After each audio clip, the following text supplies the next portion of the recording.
Hi and வணக்கம்.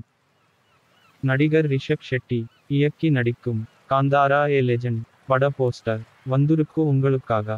படம் October 2ஆம் தேதி ரிலீஸ். திங்க் ஸ்டுடியோஸ் அனுஷ்கா நடிப்பில், காட்டி மற்றும் ஹிருத்திக் ரோஷன் ஜூனியர் என்டிஆர் நடிப்பில் வார் 2 பட தமிழ்நாடு ரைட்ஸ் வாங்கி இருக்காங்க. வசந்த் ரவி நடிப்பில் இந்திரா பட மோஷன் போஸ்டர் வந்திருக்கு உங்களுக்காக.